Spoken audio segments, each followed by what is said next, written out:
Hello everyone, my name's Zenitsu and I'm back with another Digimon deck profile video. Today I'm going to be taking a look at BT14, and BT14 offers us lots of new and powerful tools to be able to build and iterate on some new and existing decks. And today's deck I'm going to be taking a look at is going to be the Security Control deck.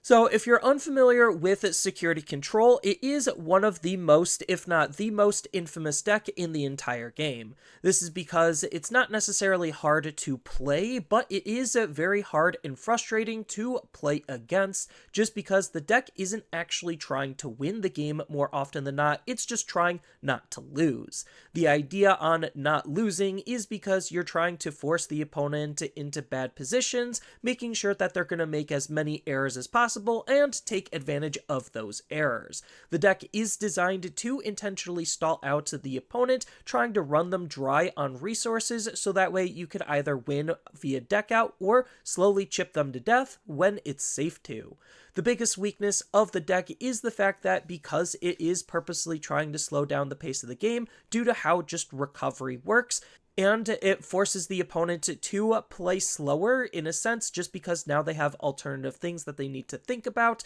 knowing that you are playing Security Control. It makes it a really tough deck to want to take to events, just because you're going to be going to time more often than not, and if you didn't win that first game, then you're only putting yourself in a worse position. Good players will also already know how to play and navigate around Security Control, if their deck even can to begin with, and security also is its own issue because it is a byproduct of RNG, so if your security isn't strong enough or the opponent has the proper protections to the removal options you're going to be playing, then the deck can still just very easily lose the game. But it is a very interesting deck to play and build just because it is a more timeless deck, utilizing more mechanics rather than a archetype or trait that it's trying to focus on, so that allows it to be more timeless, on top of it just playing the game fundamentally different than almost every other deck in the entire game, which some players might find enjoyable. But with all that said and done, let's just dive right into the deck profile. Starting off with the Digitamers, I am going to be running a yellow base. You could kind of change out your rookies based on what you're trying to gain out of the deck. I just think that because I am mostly in yellow and utilizing a lot of yellow synergies, yellow eggs just make the most sense to me, and I'm using yellow eggs to try to draw cards, and we have two really decent eggs at allowing us to do that. That's fitting on brand and on theme with what Security Control is trying to do. So I'm going to be running 4 copies of Tokomon, which lets us draw a card when cards are being added into our security,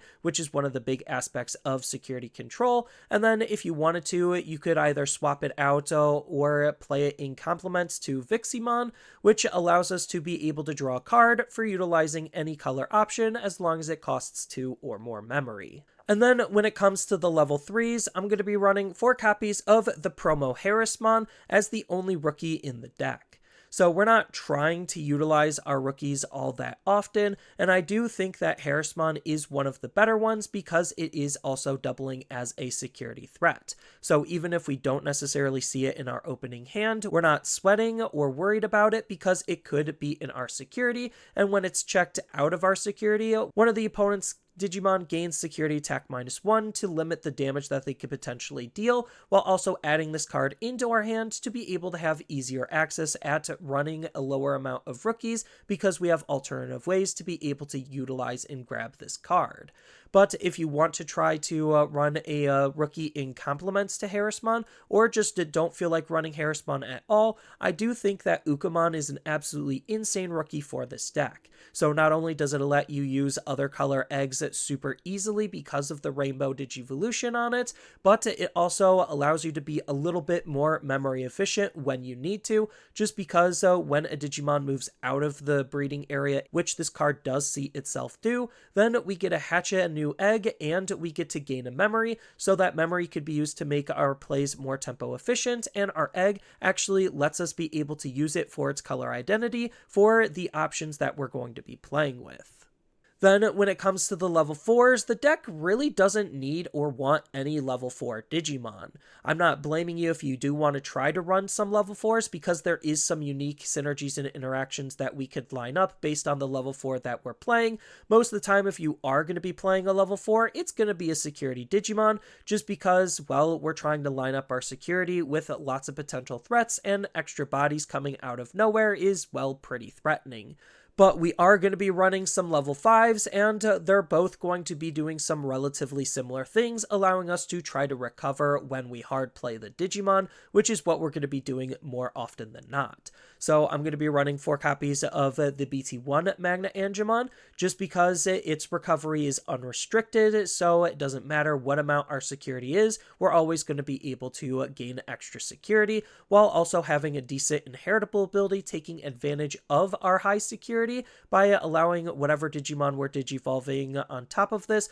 to be able to gain 1,000 for every 3. Then I'm also going to be running 2 copies of Magna Agumon Ace, again, more so for that on-play recovery. It's just this has a limitation where we can only do that if we have 5 or fewer cards in our security. Then the other upside to utilizing this card is the fact that it comes with a nice built-in removal ability to be able to minus 1,000 DP to the opponent's Digimon for every card in our security stack. So the larger our security, the bigger the range that this card is able to DP reduce by. But the reason why I'm running less Magna Agumon Ace than Magna Agumon is mostly because of that limitation on its recovery, on top of the fact that it's an Ace Digimon, and Ace comes with the Overflow, and Overflow can be a liability.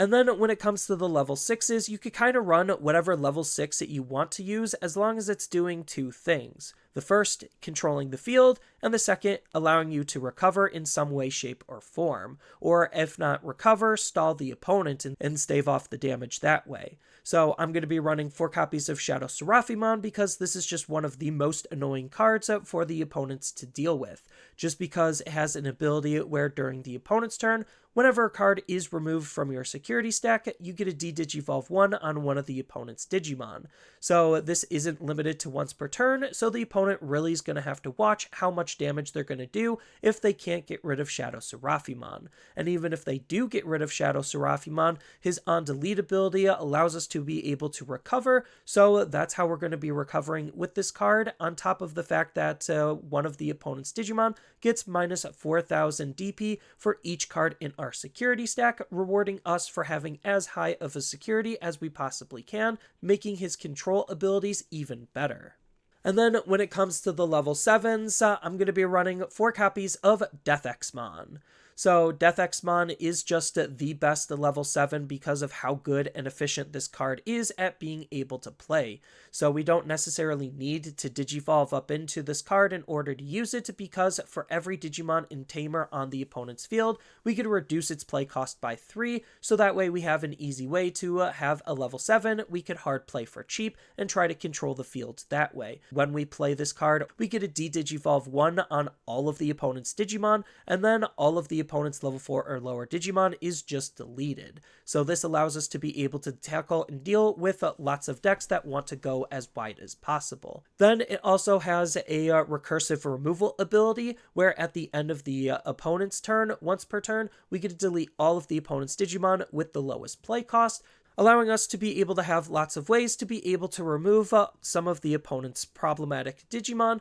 while setting up a Digimon ourselves. And then when it comes to the Tamers, we're going to be running quite a wide variety of Tamers, just because Tamers is where a lot of our resource engine is going to be coming from. So I'm going to be running 4 copies of the BT4 Kari Kamiya, because whenever a card is removed from our security, we get to suspend this Tamer to gain 1 memory. So we could use this on the opponent's turn, where if they're attacking into our security, the more Karis we set up, the more we could try to use her to anti-tempo the opponent. Then I'm also going to be running 2 copies of Digimon Emperor. So Digimon Emperor is just one of the best anti-meta cards that we could use, just because during all turns, when one of the opponent's level 5 or lower Digimon is deleted, we get to suspend this Tamer to allow us to draw a card. So if the opponent is trying to go low and wide, this allows us to have some decent ways at being able to draw a card. Then on top of that, during the opponent's turn, when one of the opponent's level 3 Digimon is moved out from the raising area to the battle area, we get to gain 2 memory, also having another way to be able to punish and anti-tempo certain decks. Then I'm also going to be running 2 copies of the BT1 TK Takashi. So this is just going to be the deck's dedicated memory setting tamer, while also being a good consistency tool, allowing us to be able to, when we play it, search our security stack and then add any card from among our security into our hand. And if that card just so happened to be yellow, we get to recover 1. So having that security information and being able to use our security as an extra resource to be able to pull out cards from is super valuable. Then I'm also going to be running 2 copies of the BT6 TK and Kari. So this is just an extra way to gain memory as long as we have fewer cards in our security than our opponent. So it de-incentivizes the opponent from actually wanting to attack us, allowing us to be able to fill up our security more and more. Then it also has a nice secondary ability that's doubling as some nice extra removal, where during your turn, when one of your yellow Digimon attacks, we get to suspend this tamer to have one of the opponent's Digimon get minus 1000 DP, which may or may not matter. And then we do have more tamers that we want to play in the deck, so I'm going to be running 1 copy of Mirai. So Mirai is a 2-color tamer, allowing us to have easier access at utilizing 2-colored options in the color combination of yellow and purple. We're never going to be using her secondary ability, but we do care about her primary ability, where at the start of our turn, we get to gain 1 memory outright. And then talking about memory efficiency, I'm also going to be running 1 copy of Mimi. So this is the BT3 Mimi, and she's interacting with the ability to use options, where during all turns, whenever any player uses an option, we get a suspender to gain a memory. So we could use this to anti-tempo the opponent on their turn if they are running options, which with memory boosts and training cards, there's a high chance that they are. On top of the fact that if we're using her during our turn, then we also get to make our options a little bit more efficient to use. And then when it comes to the options, we're going to be running a lot of options, just like how we're running a lot of tamers, because that's, well, the bulk of what the deck is. So these are the options that basically define what security control is. So I'm going to be running 4 copies of Holy Wave as the first core option, just because it's a option that allows us to recover with no restrictions or limitations attached, while also being a nice security threat to recover, staving off some of the damage that the opponent is potentially doing. Then I'm also going to run 1 copy of Reinforcing Memory Boost, because this is another way, like Holy Wave, to be able to add cards into our security in option form. Reinforcing Memory Boost is doing the recovery a little bit differently, where we get to reveal the top 2 cards of our deck, put 1 into our hand, and the other at the top of our security. Then we get to set this card up for its secondary main ability of Delay to be able to gain 3 memory at a later turn, with its security ability also setting up its Delay ability. Then I'm going to be running 4 copies of Flame Hellscythe. So Flame Hellscythe is a nice control tool because we get a minus 6000 DP onto one of the opponent's Digimon, and then we also get to play out a purple or yellow Digimon with 6000 DP or less from our trash for free on the field, which we're going to be using in combination with the BT1 Magna Angemon as a way to be able to reuse that card. Then I'm also going to be running 4 copies of Chaos Degradation as just the best removal tool for the deck to use because of how it's removing the opponent's Digimon. We get to place one of their Digimon to the top or bottom of their security stack. Most of the time it's going to be the bottom, and then we get to trash the top card of their security stack, so that way we know what's on the bottom and we get rid of the cards we don't know, while also having a nice security ability where it's not exactly activating its main, but it's still doing the first part, putting the opponent's Digimon into their security, so that way we know that their Digimon is going to be leaving the field, which is what we want, because that's how we're going to be disrupting them and making it harder and harder for them to come back. And then when it comes to the other options, you could kind of run whatever you feel like. It's just I'm going to be running more removal options and more ways to potentially recover and maintain my security. So I'm going to be running 2 copies of Tactical Retreat as a cheap way to throw a Digimon on our field into our security, which because I'm running Harrismon and Harrismon is a security Digimon, which means we have an alternative way to be able to reuse his security ability. Then Tactical Retreat also has a nice security ability of just generically recovering us, so it's like a holy wave out of our security. Then I'm going to run 2 copies of Wyvern's Breath as just the largest DP reduction option that we have, minusing one of the opponent's Digimon by 15,000. And I'm also going to be running 2 copies of Lonke Ariscado as doing something similar, where if we have 3 or more cards in our security, then we minus 12k. But if we have 3 or fewer cards in our security, then we basically get to have a mini Chaos Degradation, putting one of the opponent's Digimon at the top of their security, and if we're exactly at 3 security, then we get both effects. So it does have its pros and cons in terms of how we could use this card to remove threats. And then I'm going to save my last option for 1 copy of Schwartz Lizart, because we are running lots of Tamers, and there are just a lot of strategies that want to go wide.